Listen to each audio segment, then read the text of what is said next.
Hi, thanks very much for clicking on the video link. My name is Natalie Armstrong-Motin with Marketing Resolution, and today I get to talk to the first female, first Black mayor, who is also a member of the resolution industry, a colleague from College Park, Georgia.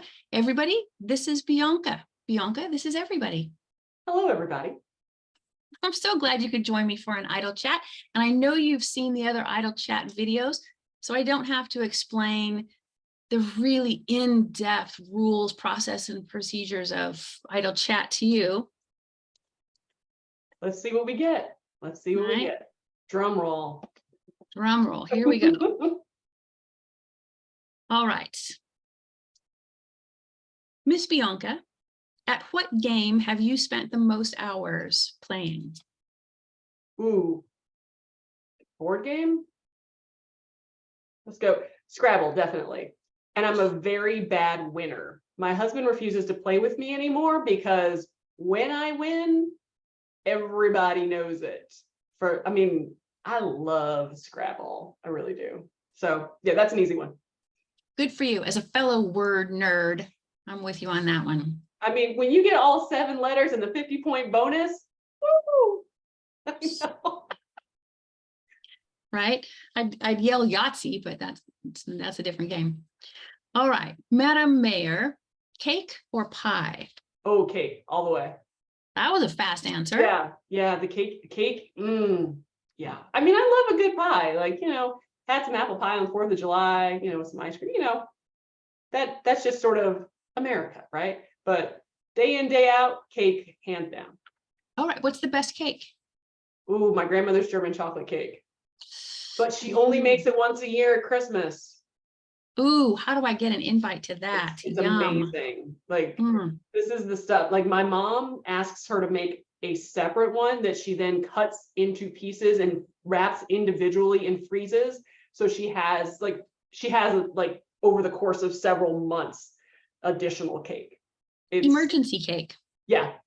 I like that. I like the concept of emergency cake. Like, in an emergency, like, put it behind glass and like break glass and you get cake instead of a fire apparatus. I can think of more than a handful of situations where an emergency cake would be necessary. I concur. All right. Miss Bianca, what movie quote or quotes do you use on a regular basis? Well, let's see. Matthew McConaughey from Dazed and Confused. I'm like, all right. And Danny Glover from Lethal Weapon. Sometimes I'm too old for this stuff.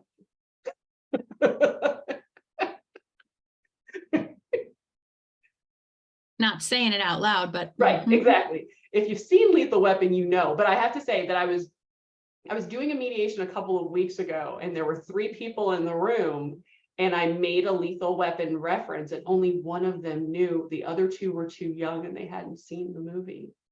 And I said, are you kidding me? Like, it's on every holiday weekend on TBS or TNT or whatever. You need to know, like, Lethal Weapon is just one of those cultural references that you should know. And what kind of parents did these people have that they let that slide right through? Right, exactly. That next time you need to ask them for their cell phone, pick it up, call their mother and say, listen, put this on the list. What were you doing? Seriously. All right. Next card read, what is better? Shopping in stores or shopping online? Online, all the way. I don't like the hunt that much. Like, I have to mentally prepare if I'm going into a store. And part of this is because I'm 5'11" and I have a size 11 shoe. And so I just can't walk in everywhere and expect that they're going to have something for me. So going into stores sometimes leads to disappointment. I'm so jealous. Why? In shoes, I'm not 5'2". Oh, okay. All right, next card, Bianca. Which is scarier, ninjas or pirates?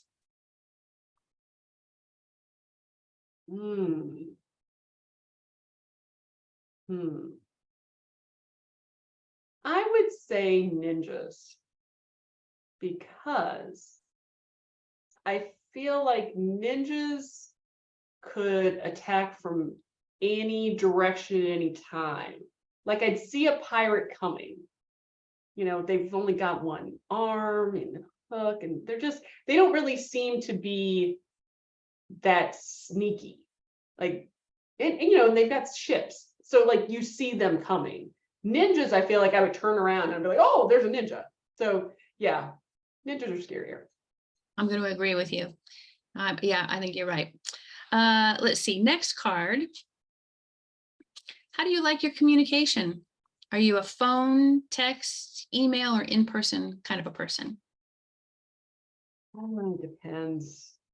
I can talk on the phone. I like talking on the phone. But I It's a good skill. shoot off a lot of texts too.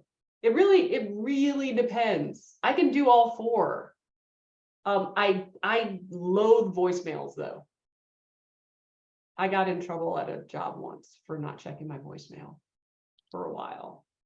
Like I really like when my mother calls me, I love my mom to death, but she'll say, "Hi, it's me, call me back." But I know that because I see that you called.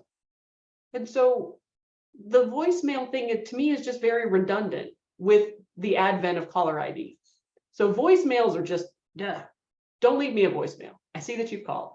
I will return your call. Good to know. Noted. No voicemail to Bianca. Please don't. No. If you really need something, say, call it, text me. Let me know that. There you go. There you go. So many easy ways to communicate now. Mm-hmm. All right. Bianca, did you always want to be a mediator? I didn't always know what a mediator was. But once I started mediating as an attorney, I thought, wow, this is such a great opportunity to actually get cases done in a way that is not as difficult as going to trial. Because I don't know about you, but going to trial is one of the more stressful things that you can do in your life, no matter where you're sitting in that courtroom. Because I always felt like someone has their eyes on me at every single moment. So if I do something weird, or if I look in a certain direction, someone might think I'm rolling my eyes when I'm really just trying to look up and see if there's something up there. I don't, there's just so many ways that trial is just a not Awful. Great process. Yeah, awful. There you go. I was going to say not great process, but you're totally right. It's awful. And it's so impersonal. What we do as mediators, where you really get a chance to connect with people, and if they're talking about their kids, you can kind of say, wait, stop. Do you have a picture? Let me see this. Let me see this cute little button, and really connect with people so you gain that rapport and you're able to help them get to a place where everyone's feeling like, all right, we accomplished something here today and I've gotten this burden off of me. That's cool. That is really cool. So once I figured out what being a mediator was, I knew I wanted to do it. All in. Yep. Good for you. And did you always want to be mayor? No. Now, I will say that if you were to ask some of my classmates back in high school, they wouldn't necessarily be surprised that I am where I am today. But anytime I land in a new position, or in a new place, I never think, oh gosh, I'm gonna do all these things. I'm originally from Cleveland and moved to Atlanta in 2007 for working at a law firm, or to work at a law firm, and then moved to College Park in 2008. So I just got involved in the community gradually, and then thought, well, I think I can do something a little bit differently than the current leadership that we have. And so when I saw the election results from 2015, and I think the incumbent won by, I think he got about 630 votes. And I thought, well, I think I can do that. I can knock on that many doors and ask people for their vote. I mean, we've we've got folks who would vote for me. And so I gave it a run in 2019 and here we are. Good for you. I would bet a box of donuts that your mediator skills come really handy as a mayor. Oh my gosh, yes, yes. Because first of all, I have to think about, sometimes I have to shift into that role. Because when you walk into a mediation, it's a certain mindset. And there's a point when I'm dealing with city matters where I kind of pivot in my brain. I think, all right, let me put the mediator cap on. Let me just be the receptacle of this person's feelings or concerns and try to work from that space, and not necessarily be reactionary, but just receptive. And I think that's what we do a lot as mediators, is just be in the space to receive what people are sharing with us. So nearly every day. Bianca, would you rather have an incredible sense of smell or an incredible sense of direction? Direction. Because you love to hike so much. Yeah. I tend, when I find new places, my husband and I actually went to Spain. We went to Madrid and Barcelona for our 10th anniversary earlier this year. And part of the way that I got familiar with both cities was to get a little lost and figure out, all right, I've got this fixed point. Let me figure out 3 different ways to get back to this fixed point. And that's just fun, especially when you're in a new space. And and you find the best stuff when you get lost. Exactly. And I've never been that lost. I mean, even when I was a kid and I got lost in a department store watching Michael Jackson's Thriller on like the big floor TV sets. Like, I just walked up to some lady who was at a checkout counter, and she paged me, she paged my mom, and it so happened that my godmother was in the store at the same time. So everybody found me. So I just haven't been I've never been that concerned about being lost. And it's 2023. Everybody's got a smartphone. You're not really going to get lost. Yeah, I'm gonna get lost. Actually, I think you'd have to make quite an effort to get lost in 2023. Even in Atlanta with all of the Peachtree streets, yes, you'd have to make a real effort. Yeah, you would. Let's see, Bianca, what kind of technology are you really eager to get your hands on? I am not that much of a technology person. I mean, it's not like I have a flip phone. I'm also not like the cutting edge. Oh, You're not waiting for the Tesla phone to come out? Yeah, no, not holding my breath on that. No. Good question. Can we go to ketchup or mustard instead? No, I'm just kidding. We can. Bianca, ketchup or mustard? I have a definite answer on that one. It is mustard all the way. Wrong answer. What? I'm joking. There's no wrong answers. But okay, like I said, I'm from Cleveland, and we've got stadium mustard, and we also had ballpark mustard, and then you've got Dijon and yellow and brown and whole grain. I mean, mustards run the gamut. Any type of feeling you've got, there's a mustard to go with it. I mean, it is the best. There is no argument. Like, ketchup could disappear right now, and maybe I'd miss it once every 6 months. I don't eat a lot of French fries, but if there was no mustard, the world would be a sad, sad place. There was no mustard in my house, it would be an international incident. Yeah. We would not be having it. I didn't even mention honey mustard. I mean, there's just so many mustards. Every kind, and they're all good. Yes, they are. They're all different, but all delicious. Yes, I'm going to agree with that. And who's ever made a vinaigrette with ketchup? Yeah, Oh, that no. just sounds terrible. Yeah, right. Yeah. Yeah, it's just wrong. Yeah. I don't even think you need to ask that question of anyone anymore because it is settled. I'll just take the card out. Yeah. Take the card out. How about this one?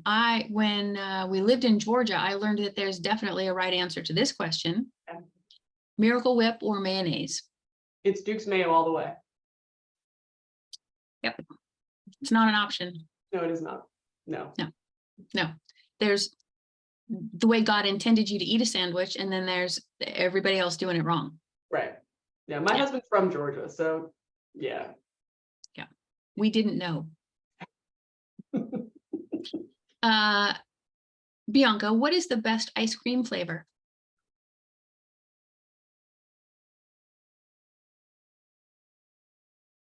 This is serious. Oh my God.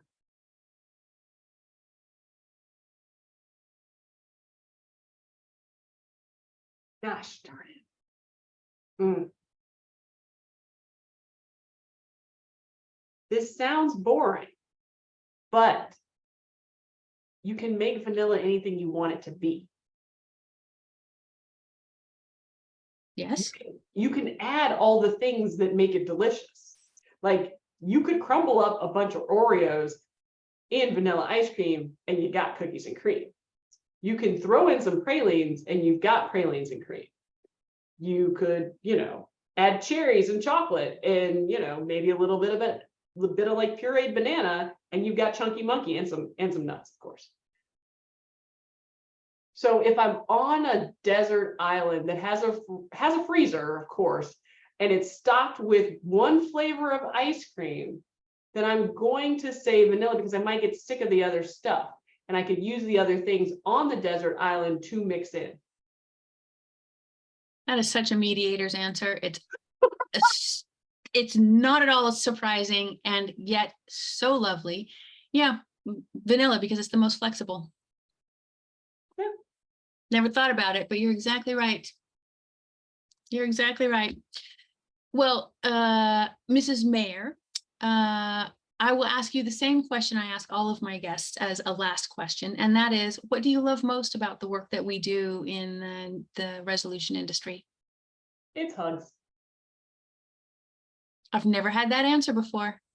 Well, at the end, when someone comes in, they start and they think, I am in such an intractable position, this is never going to work. And everyone puts in the time and the effort, and sometimes there's tears, and sometimes there's lots of frustrating conversations. But when you reach that finish line and people have that release, and then they're walking out and they give you a hug, oh man, that's the best. All about the hugs. I like that answer a lot. That's a great way to finish an idle chat. Bianca, Mrs. Mayer, thank you so much for spending some time with me. It was really lovely chatting with you. It's a pleasure. I really enjoyed it. And I'm so glad the mustard debate has been satisfied once and for all. Taking that card out. Yeah. All right. Thanks, Bianca. Sure thing. Thank you.